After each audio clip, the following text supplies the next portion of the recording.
Bonjour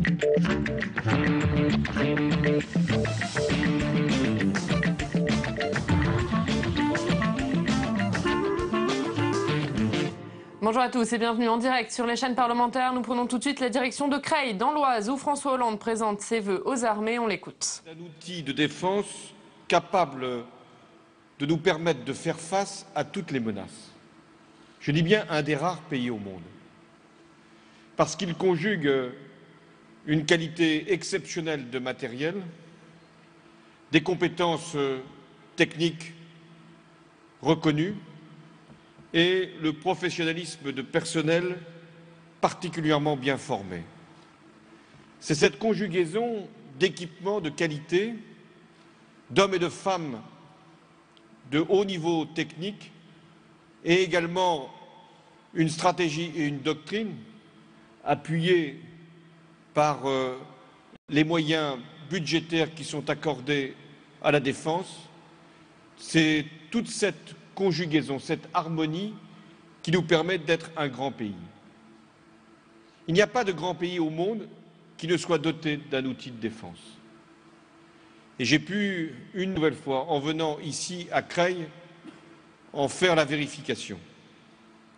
En effet, la base de Creil est un symbole, avec ses 3300 agents militaires et civils.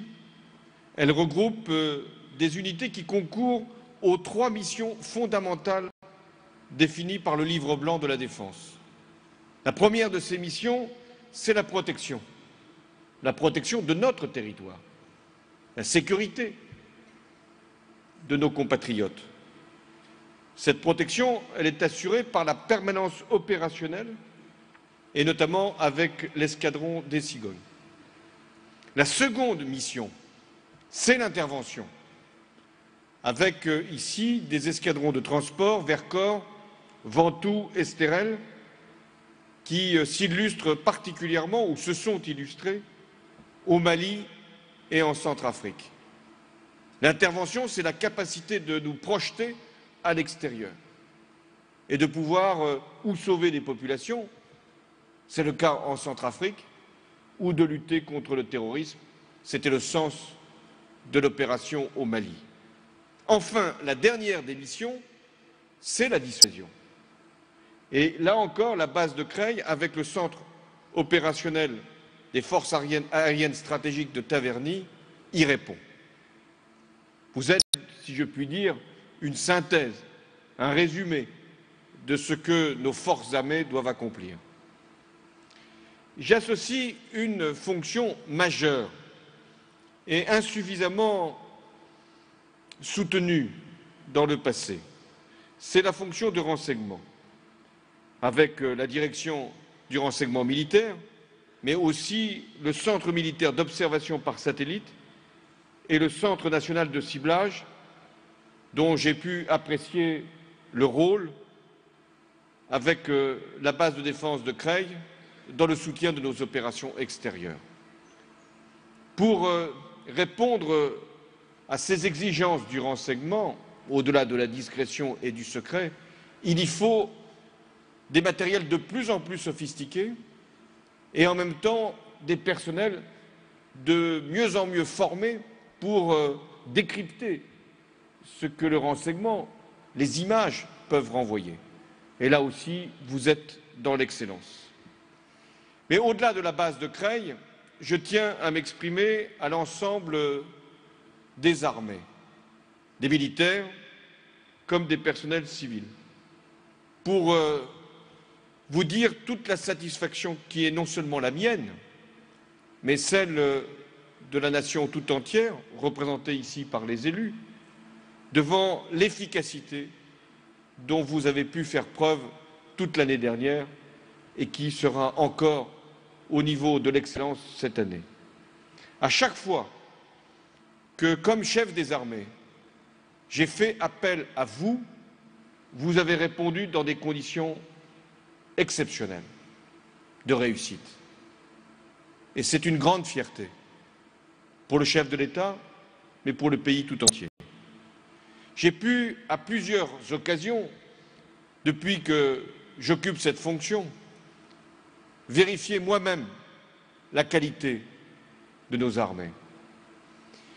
Lorsque j'ai accédé à la responsabilité de chef de l'État, j'ai pris une décision conforme à un engagement que j'avais porté devant les Français, qui était le retrait de nos forces d'Afghanistan, ou plus exactement des unités combattantes, à la fin de l'année 2012. C'était un engagement, mais ça aurait pu être aussi une épreuve.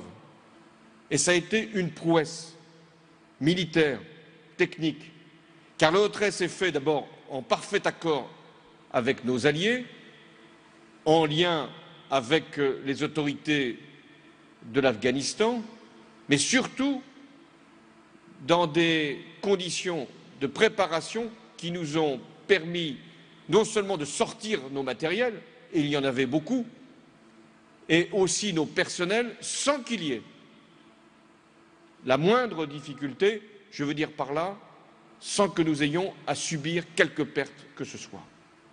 Je veux ici en remercier tout particulièrement le chef d'état-major de nos armées qui a eu dans ce dossier un rôle tout particulier.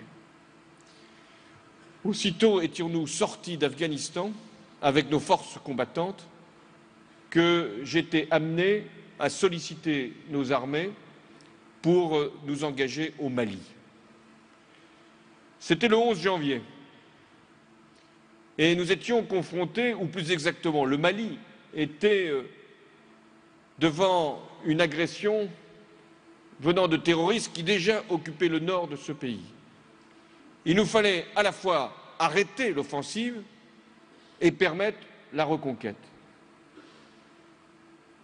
Qui aurait pu penser qu'un an après cette décision, non seulement nous aurions pu atteindre cet objectif d'arrêter l'offensive et de permettre au Mali de retrouver l'intégrité de son territoire, mais que dans cette année-là, l'année 2013, il y ait des élections, d'abord présidentielles, ensuite législatives, qui permettent au Mali de retrouver non seulement la stabilité, la sécurité, mais aussi la légitimité pour les autorités qui représentent cette nation. Si ces objectifs ont été atteints, c'est grâce à vous. Nous avons maintenant la situation bien en main. L'opération Serval a été un succès reconnu non seulement par les Maliens, et ils l'ont manifesté, par nos compatriotes qui ont pu là aussi en être légitimement fiers, mais par l'ensemble de la communauté internationale.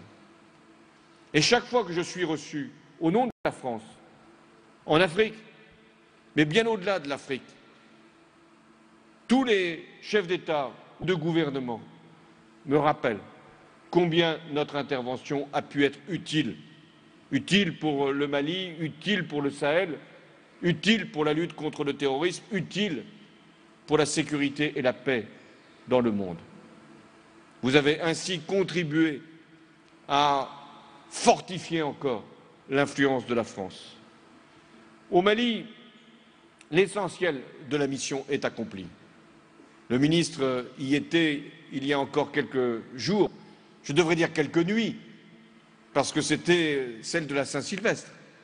Et il y avait, je l'ai vu, une certaine ambiance qui montrait que les armées sont capables de combattre, mais aussi de fêter les moments de joie qui peuvent être les leurs. Oui, notre mission, elle est en train de s'achever au Mali. Les effectifs passeront de 2500 à peu près aujourd'hui à 1600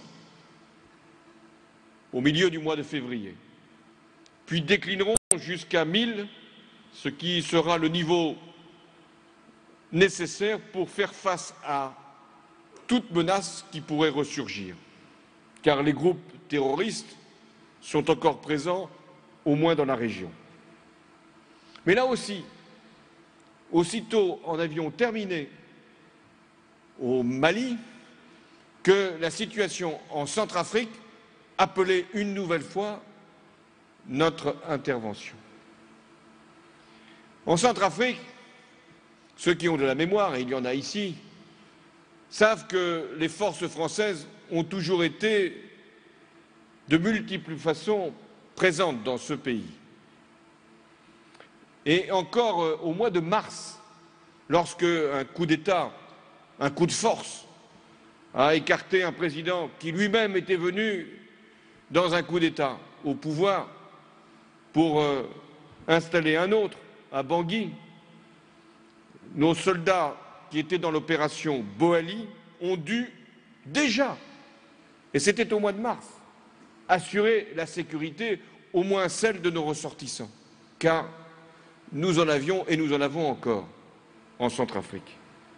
Mais à partir du mois de mars, et surtout à la fin de l'année 2013, une spirale de violence a entraîné la Centrafrique dans une confrontation interconfessionnelle et dans un drame humanitaire d'une ampleur que ce pays, qui en avait pourtant connu, n'avait jamais traversé.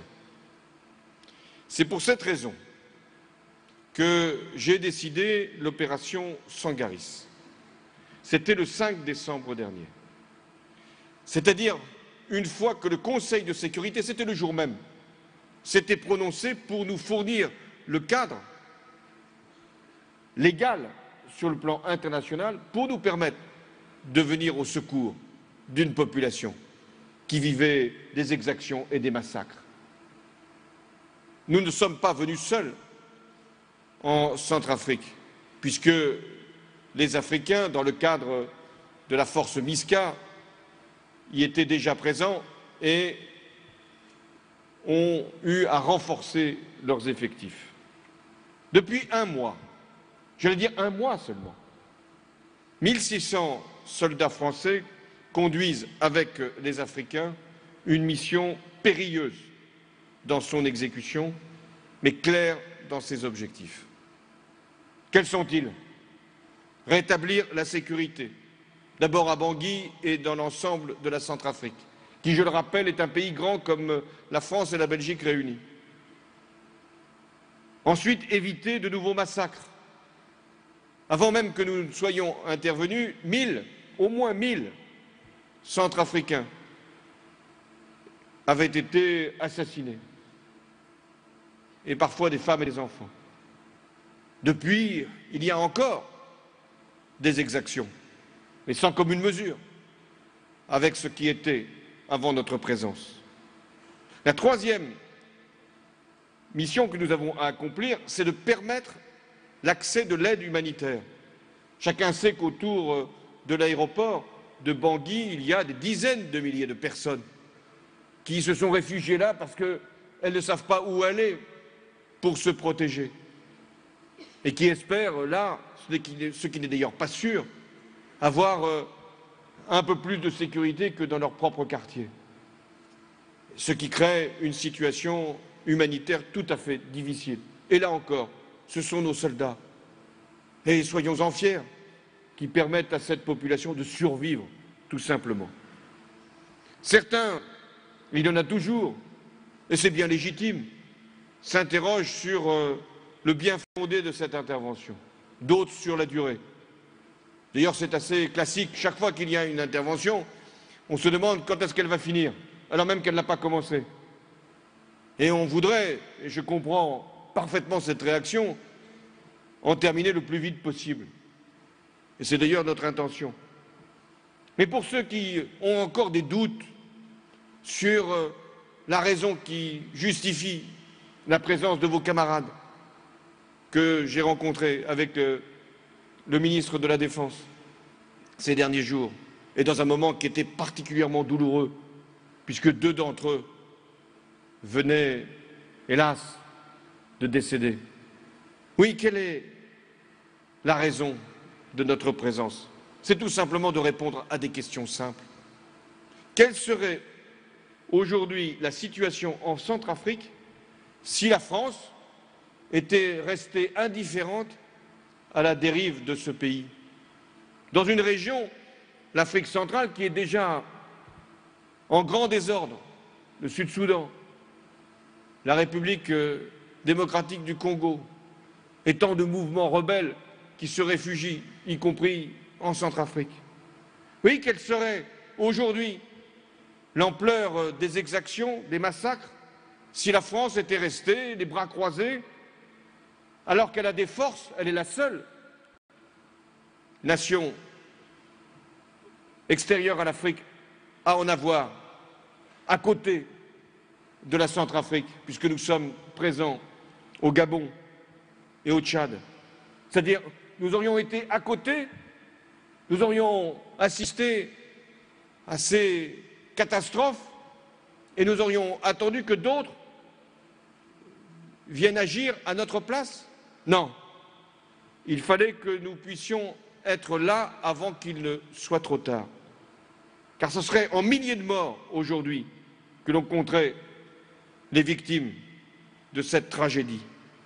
Alors c'est vrai, nos forces assument un travail difficile, très difficile, auquel des militaires ne sont pas toujours préparés.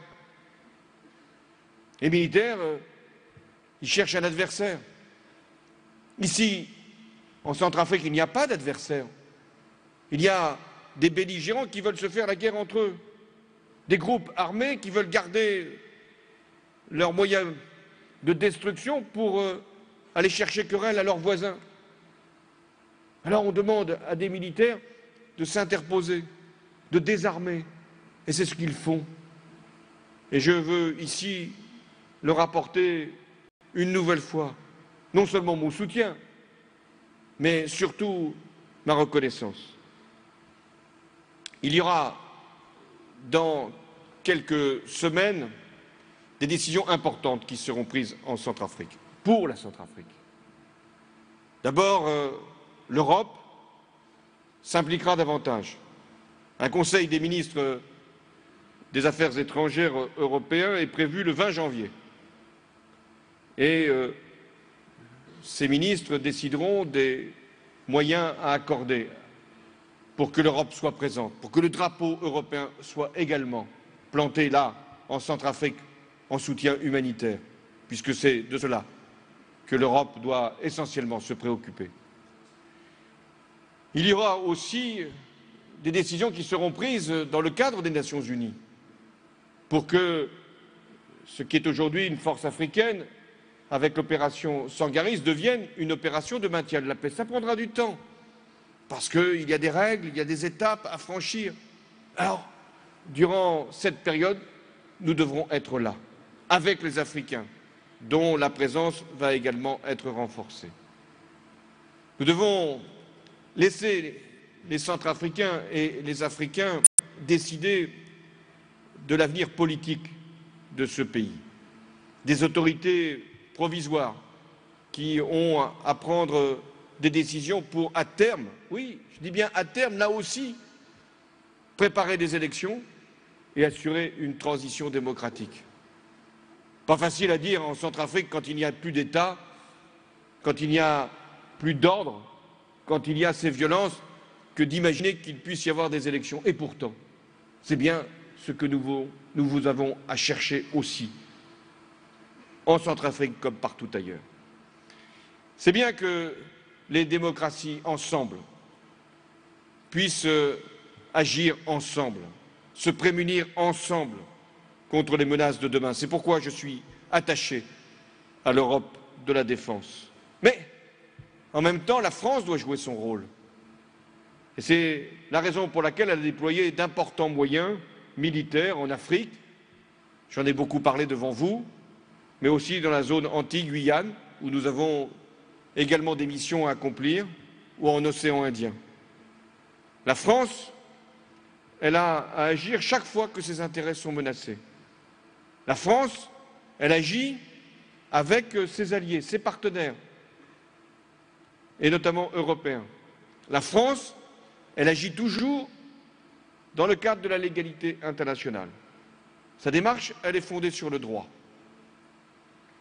Elle ne peut le faire que parce qu'il y a des militaires des trois armées et de la gendarmerie nationale qui contribuent à l'excellence de notre capacité militaire. Et donc, je veux ici, en cette occasion solennelle, en ce début d'année, saluer la mémoire de vos 9 camarades qui sont tombés au combat au cours de l'année dernière, au Mali et en Centrafrique. Je veux saluer leur courage exemplaire qu'ils ont incarné jusqu'à leur dernier souffle de vie, en donnant le plus bel exemple qui soit de patriotisme. Je pense aussi aux blessés, nombreux, qui portent la marque des durs combats qu'ils ont livrés pour la France, notamment au Mali. Tout à l'heure, en même temps qu'on me présentait les moyens du renseignement, je rencontrais un certain nombre de ces militaires qui ont sauté en parachute au Mali, dans la zone la plus dangereuse, avec des températures qui défient même les lois de la nature humaine, et qui ont pu éprouver ce qu'était la dureté du combat. Je veux ici les saluer. Le métier des armes, c'est beaucoup plus qu'un métier. Et c'est pour cette raison qu'il appelle notre respect, mais aussi notre attention au regard de la condition militaire. Les ministres y travaillent parce que c'est leur obligation. Il ne s'agit pas simplement de commander avec les chefs qui sont les vôtres. Il s'agit aussi de faire en sorte que la communauté militaire se reconnaisse dans un projet et soit elle-même respectée. À cet égard, je ne peux pas admettre les dysfonctionnements qui se sont produits dans ce qu'on appelle le système louvois. Le mot dysfonctionnement étant déjà lui-même sujet à caution, parce que c'est tout le système qui est en cause. Comment demander à des personnels de s'engager sans compter au risque de leur vie et ne pas leur verser leur solde en temps et en heure? C'est inadmissible. C'est pourquoi les erreurs du logiciel sont en train d'être corrigées, mais qu'il faudra tout changer, c'est-à-dire l'ensemble du dispositif. Et je tiens à ce que cet objectif soit réalisé, et c'est l'engagement du ministre Le Drian. Je suis également attaché aux structures de représentation des militaires. Le Haut Comité d'évaluation de la condition militaire, comme vos ministres, me tiennent régulièrement informé de vos préoccupations, notamment les interrogations qui sont les vôtres sur l'évolution de la qualité du soutien de proximité, la réforme des bases de défense, mais également des problèmes matériels qui vous tracassent, la politique de l'avancement, la qualité des équipements, la reconversion, les problèmes statutaires. Toutes ces questions touchent aux conditions mêmes de l'exercice de votre métier. J'ai donc demandé au ministre Le Drian de répondre le plus précisément possible à toutes ces interrogations, et il le fera forcément dans le cadre des moyens qui sont alloués à la défense nationale de notre pays. Il s'est battu au sens civil du terme, au sens politique du terme, pour un budget de la défense qui puisse être préservé. Il a obtenu satisfaction, non pas parce que c'était lui, non pas simplement parce que c'était moi, mais parce que la représentation nationale l'a voulu ainsi, et parce que c'était une nécessité.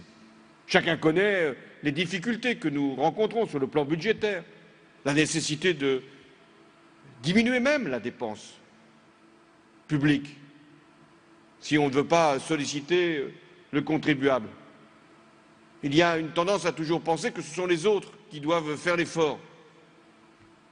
Mais je note que pour la défense, le budget a été strictement maintenu, ce qui est exceptionnel dans le cadre de la politique budgétaire que nous conduisons. En contrepartie, néanmoins, des efforts ont été demandés, une fois encore, au personnel. Et je sais ce que ça représente réforme après réforme, ajustement après ajustement, toutes ces mobilités qui sont imposées, ces fermetures d'un certain nombre de bases, et ce que ça peut provoquer pour des collectivités, pour des territoires, pour des personnels. C'est la condition aussi pour que nous puissions redéployer des moyens. Parce que quel est l'enjeu? L'enjeu, c'est de bien former les personnels, de bien les utiliser, mais c'est aussi d'avoir des capacités en termes d'équipement qui soient au plus haut niveau. Une armée n'est respectée que parce qu'elle est capable de mobiliser des équipements. Pas simplement d'en vendre, il le faut, mais surtout d'en détenir pour nous-mêmes, d'en acheter quand c'est nécessaire, et de pouvoir répondre à toutes les menaces, et de ne pas se trouver dans une situation qui peut arriver, où on ne peut pas transporter nos personnels parce qu'on n'a plus les avions, où on ne peut pas avoir des renseignements précieux pour la sécurité même de nos soldats, parce qu'on n'a pas toujours le matériel correspondant.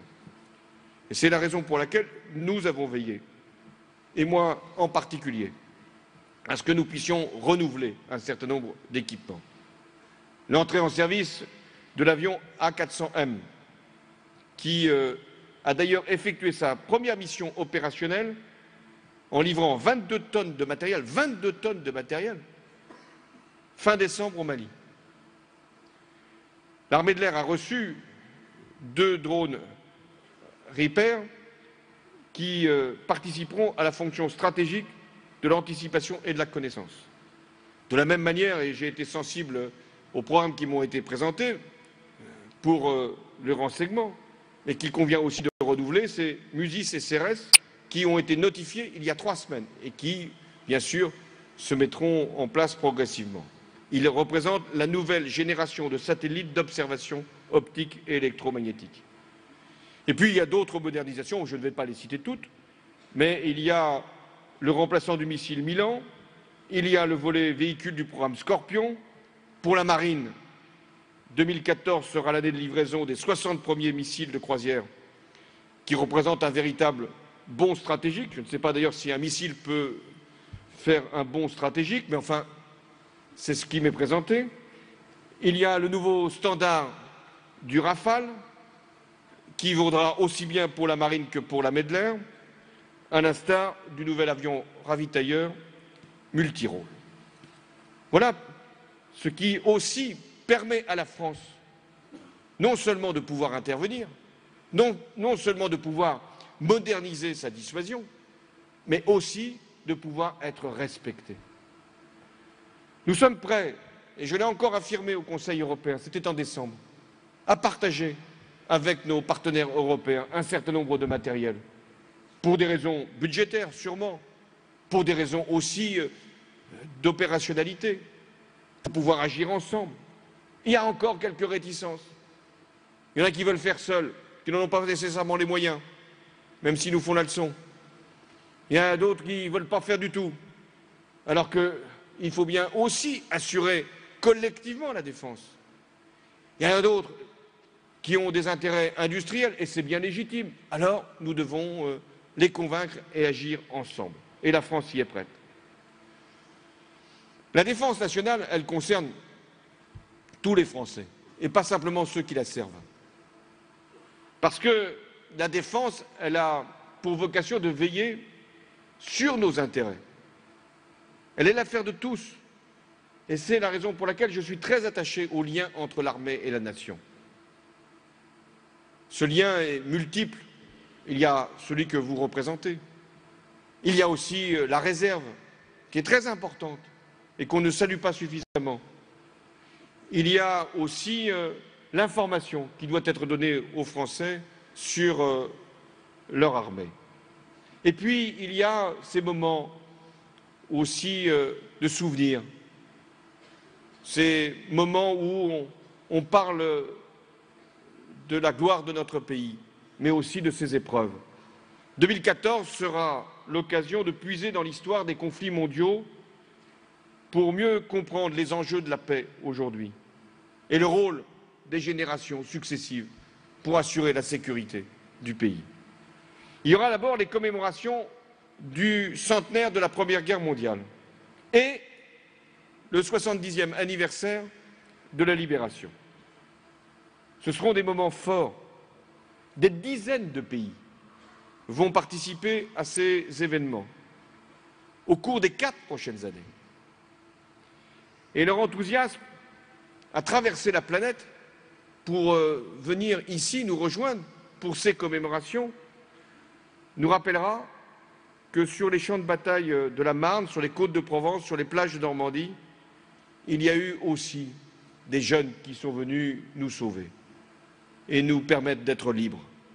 Alors nous saurons les accueillir, tous ces amis venant de loin, qui viennent parfois se recueillir sur la tombe d'un de leurs lointains parents, ou qui viendront comprendre ce qui s'est produit il y a 100 ans, ou pour la Seconde Guerre mondiale moins longtemps, et qui essaieront de faire en sorte que nous puissions nous retrouver, y compris les belligérants d'hier, pour faire la paix de demain. Je veux avoir une pensée particulière pour ceux qui sont venus sacrifier leur vie pour nous, et c'est la raison pour laquelle j'ai souhaité attribuer la Légion d'honneur à de nombreux combattants étrangers venus il y a 70 ans de tous les continents pour nous aider. Oui, tout étranger qu'il soit, il mérite ce ruban rouge, car ils ont, eux aussi, en servant leur pays et leur idéal, sauvé la France. Ils aiment notre pays, et ils l'aiment encore. Toujours au titre de la Seconde Guerre mondiale, je procède au recensement de tous nos compatriotes titulaires de la médaille de la Résistance et non encore décorés de la Légion d'honneur pour que nous puissions les récompenser. Ce sont des survivants et ce sont des hommes, parfois des femmes, qui méritent également d'être distingués au nom de la République. Plusieurs d'entre vous, peut-être un grand nombre, vous allez être sollicités pour accueillir ou accompagner les vétérans, français ou étrangers, sur tous les lieux de mémoire de notre pays. Faites-leur le meilleur accueil, accompagnez-les et soyez convaincus qu'aucun continent, aucune nation ne peut prétendre préserver sa liberté sans assurer sa sécurité. La liberté, elle a forcément un prix. Ce que nous faisons pour la défense, ce n'est pas simplement pour le statut de la France, c'est également pour préserver nos droits et nos libertés. Et c'est grâce à vous que nous pouvons y parvenir, grâce aux capacités de nos armées, grâce à votre professionnalisme. C'est par vous que la France peut s'engager. C'est par vous qu'elle peut porter un message universel qui est toujours celui de la paix, de la sécurité, de la stabilité. C'est par vous que la France peut rayonner partout dans le monde. Et c'est la raison pour laquelle je vous adresse non seulement mes meilleurs vœux de réussite pour vos projets personnels, professionnels, familiaux, mais je vous renouvelle ma confiance, mon soutien et ma reconnaissance pour tout ce que vous faites pour le pays. Vive la République et vive la France. Voilà François Hollande qui vient donc de présenter ses vœux aux armées et au monde combattant en direct de Creil dans l'Oise. Et pour commenter ce discours avec nous, Louis Gauthier, bonjour. Vous êtes professeur de sciences politiques à Lyon 1, spécialiste des questions de défense et ancien, à Paris 1, pardon, spécialiste des questions de défense et ancien conseiller du Premier ministre Lionel Jospin, et puis Mickaël Zamès, notre chroniqueur politique. Bonjour Mickaël. Bonjour, ouais.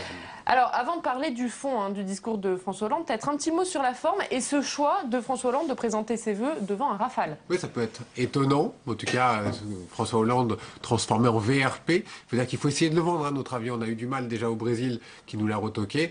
Là, cette fois, on essaie de le vendre un petit peu partout en Inde. Donc, vous voyez, ce choix du Rafale derrière lui, alors que là, actuellement, on voit François Hollande en train d'écouter la Marseillaise devant ce Rafale. Ça peut être une image assez étonnante. Je ne sais pas ce que vous en pensez, vous, l'expert militaire. Il est à Creil, il est sur une base militaire. Il le rappelle d'ailleurs, sa venue elle est symbolique aussi des missions confiées aux armées, qui rappelle d'ailleurs dans son discours la projection, la dissuasion, la protection du territoire, auquel évidemment les avions Rafale participent comme les meilleurs équipements de notre aviation de combat. En tout cas, pas mieux comme image pour montrer qu'on est le chef de guerre, en tout cas. Exactement, et chef de guerre. François Hollande, tout au long de son discours, a bien sûr longuement parlé des deux conflits dans lesquels il a engagé la France durant son quinquennat. On va y revenir. Mais chef de guerre, Michael, c'est peut-être un terrain sur lequel on n'attendait pas forcément François Hollande au début de son quinquennat. Oui, depuis 2012, c'est vrai qu'il nous a surpris. Une surprise d'une part sur cette décision sur l'Afghanistan, cette décision également sur le Mali l'an dernier. Et c'est là où vraiment on a vu une transformation de François Hollande, s'approprier l'objet militaire, aller chercher les cartes, discuter avec les chefs d'état-major. Et puis cette décision également d'intervenir en Centrafrique. Il a presque surpris ceux qui le connaissaient, non pas eux étaient surpris du choix de François Hollande, mais ceux qui le connaissaient un petit peu moins, qui ne s'attendaient pas à un François Hollande, chef des armées, chef de guerre, va-t-en-guerre, ont peut-être été surpris de cette décision.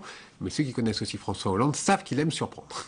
Et François Hollande, qui ne maîtrisait pas forcément les questions militaires au début de son quinquennat et qui a appris à aimer le dossier finalement. D'abord, va-t-en-guerre certainement pas, chef de guerre de fait, mais il est surtout, vous l'avez rappelé, chef des armées constitutionnellement. Donc la surprise me surprend. Il est logique qu'assumant cette fonction présidentielle, il incarne cette fonction de chef des armées. De François Hollande, oui, et quand vous dites que dans ce domaine, il n'avait pas dans le passé souligné beaucoup d'attention, c'est oublier qu'il a été longtemps rapporteur du budget de la Défense, qu'il a appartenu à cette commission de la Défense. Il était élu d'une circonscription dans laquelle il y avait des industries d'armement. Donc c'est un dossier qu'il connaît. Si vous repreniez des interventions très anciennes de François Hollande comme jeune député, vous verriez que les questions de défense ne sont pas des questions qu'il ignorait. Et c'est vrai qu'on le voit dans ce discours aujourd'hui, dans ses vœux adressés aux forces des armées, qu'il maîtrise complètement ce discours. C'est-à-dire qu'il a très peu lu, à part sur des choses très techniques, des annonces vraiment techniques, peut-être qu'on détaillera ensemble.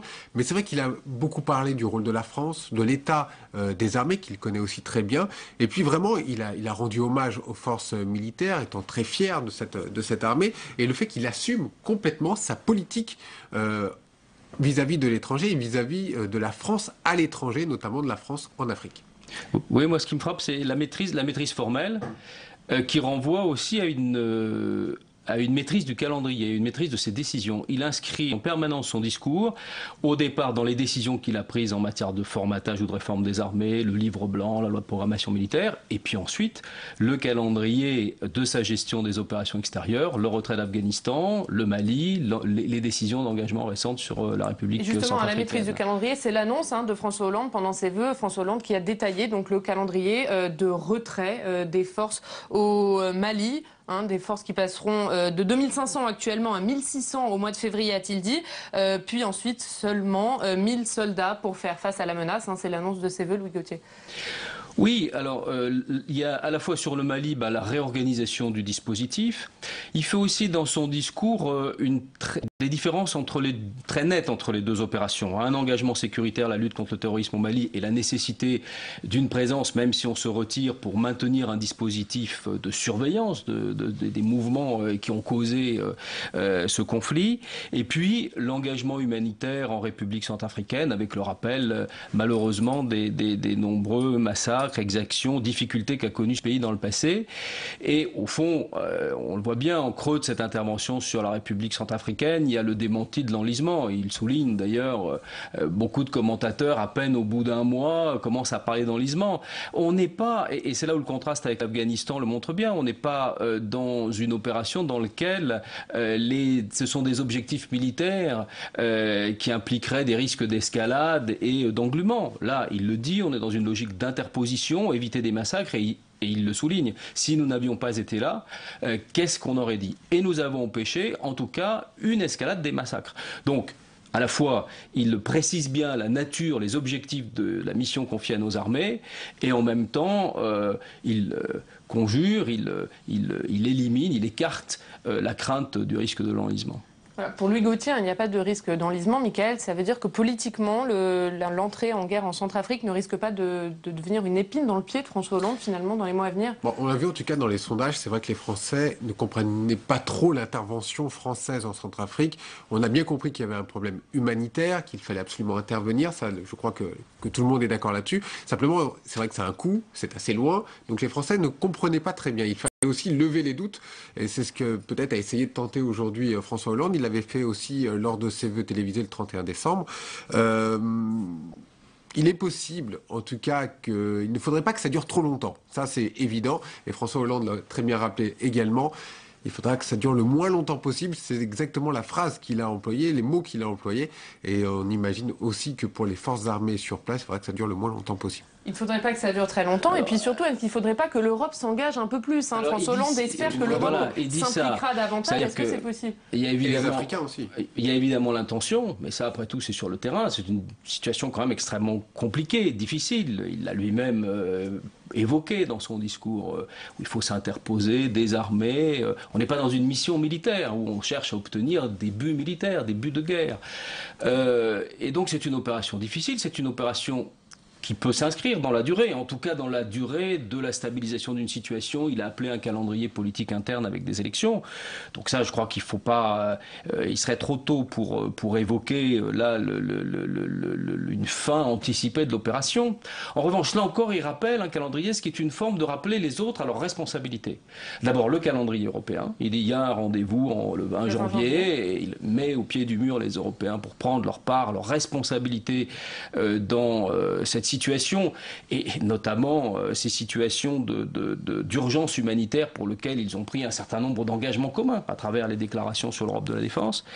Et puis l'ONU, transformer cette opération en opération de maintien de la paix, et puis bien sûr, au premier chef, les pays africains qui sont, et les forces multilatérales africaines qui sont impliquées dans la mise en place de la MISCAP.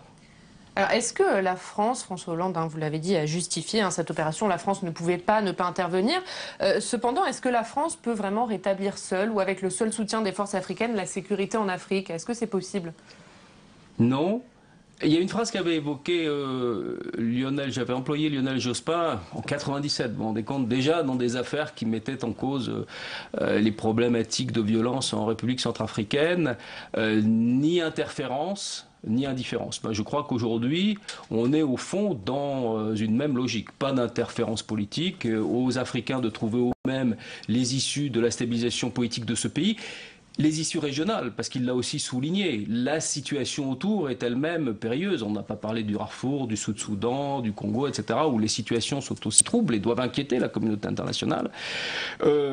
Mais pas d'indifférence devant des risques de massacre. On a tous vu ces photos de morts, d'enfants mutilés, et les forces françaises ont été là pour empêcher une escalade de cette violence. Donc cette ingérence humanitaire est encore la bonne solution, selon vous? Alors je ne sais pas s'il faut parler d'ingérence humanitaire, mais ça c'est un grand débat théorique. Mais en tout cas, je pense qu'il y a eu une action en responsabilité de la France de ne pas laisser faire dans cette situation l'inacceptable. Encore une fois, François Hollande a parlé de la dépense publique. Il faut diminuer la dépense publique. Est-ce que la France, en ces temps de crise et de baisse des déficits, a les moyens encore de ce type d'opération? Oui, la preuve, elle l'a fait au Mali. Évidemment, il l'a souligné aussi, ce serait mieux si on était capable de le faire davantage ensemble avec des Européens. Vous savez, aujourd'hui, les Européens dépensent globalement 181 milliards d'euros par an pour leur défense. Pour être incapable de projeter dans des opérations quelques milliers d'hommes. Et donc la rationalisation des appareils de défense européens est évidemment un dossier absolument essentiel. C'est un gâchis de finances publiques et en plus de ça, c'est un risque d'inefficacité pour l'Europe qu'elle paye là, comme d'une certaine manière elle l'a payé en Syrie en constatant des butées capacitaires dans ses interventions. Donc c'est un vrai sujet. C'est vrai que la France est très peu entendue sur ce sujet, alors qu'on avait été les premiers à vouloir intervenir en Syrie.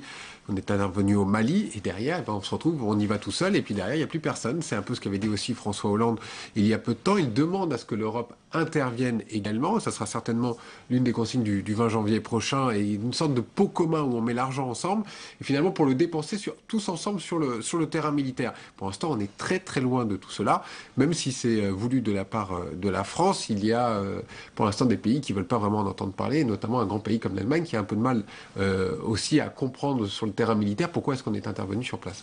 Donc c'est un pari qui est loin d'être gagné quand même. Alors, pendant ses vœux, à la fin de ses vœux, François Hollande a évoqué ce qui sera le temps fort de son année politique, les commémorations du centenaire de la Première Guerre mondiale.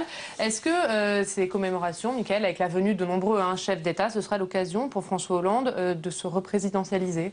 Il y a des chances, oui, en tout cas ça lui fait très plaisir visiblement le fait que le monde entier vienne en France, des dizaines de pays, a-t-il dit, qui viennent en France pour célébrer, pour voir, pour comprendre ce qui s'est passé durant la Première Guerre mondiale et puis pour ce 70e anniversaire aussi de la libération. C'est vrai qu'il y aura le président Obama, il y aura la chancelière Merkel, il y aura des pays du monde entier et donc François Hollande sera au centre de tout cela, ce sera l'hôte principal. Il aura une certaine façon aussi de mettre les leaders du monde entier face à lui. Et donc forcément, ça le représidentialise évidemment. Et puis ça lui donne aussi cette stature du chef d'État qui accueille le monde à ses pieds presque. Louis Gauthier, c'est important pour l'armée, ces moments de commémoration? Oui, il m'a semblé que le deuxième temps de son discours, c'était la proximité. Il l'a marqué sur la condition militaire, la dénonciation des dysfonctionnements du système louvois. Il l'a marqué évidemment dans la solidarité à l'égard des soldats qui sont morts en opération cette année. Il l'a marqué à l'égard des anciens combattants, notamment en annonçant qu'il souhaitait décorer de la Légion d'honneur un certain nombre des survivants qui ont participé au dernier conflit mondial venant de l'étranger. Donc ça m'a frappé, cet aspect. Et au fond, il l'a utilisé pour dire quoi? Pour dire que ces commémorations, il a parlé de moments de gloire, il a parlé aussi d'épreuves, ce sont été des épreuves extrêmement lourdes. Elles sont aussi une occasion pour notre pays de réfléchir à ce qu'est le prix de sa sécurité, ce qu'est la nécessité de la réflexion de la sécurité. Et ces rencontres, qui sont des rencontres plutôt protocolaires, commémoratives avec ses homologues, sont aussi un moment de rappeler ces moments d'histoire qui notamment ont divisé tellement les Européens et que le projet européen, il est justement fait sur un idéal de réconciliation, mais aussi sur un idéal de sécurité commune et de stabilité. Et il n'y a pas de stabilité internationale que l'on puisse envisager sans que l'Europe ne pèse et ne pèse plus qu'aujourd'hui. Il a parlé évidemment de ce lien de l'armée et de la nation qui était indispensable évidemment pour comprendre son passé. Merci beaucoup. Merci à tous les deux pour votre analyse de ces vœux de François Hollande aux armées. Alors le marathon des vœux va continuer bien sûr sur les chaînes parlementaires tout au long de ce mois de janvier. Vous le suivrez bien sûr en direct. Demain à partir de 11h, c'est au tour de Claude Barthelone, le président de l'Assemblée nationale, de présenter ses vœux. Et puis la semaine prochaine, semaine chargée. C'est Pierre Laurent, le secrétaire national du Parti communiste, qui ouvrira le bal. Ce sera lundi à 18h30. Le lendemain, François Hollande présentera ses vœux à la presse à l'occasion de sa conférence de presse semestrielle. Ce sera à suivre sur notre antenne, bien sûr, édition spéciale. Et puis mercredi, c'est Jean-Pierre Bel, le président du Sénat, qui présentera ses vœux à partir de 18h30. Et jeudi, 3 chefs de partis présenteront leurs vœux. C'est Emmanuel Cos, la secrétaire nationale d'Europe Écologie Les Verts, qui débutera, suivi à 11h30 d'Harlem Désir et puis à 17h30 de Jean-Luc Mélenchon, le co-président du parti de gauche. Tout ça, ce sera bien sûr à suivre en direct sur les chaînes parlementaires. Tout de suite, Hélène Risser et Déshabillons-les à 19h. Delphine Girard pour 24h Sénat. Merci à tous de nous avoir suivis et très bonne soirée sur les chaînes parlementaires.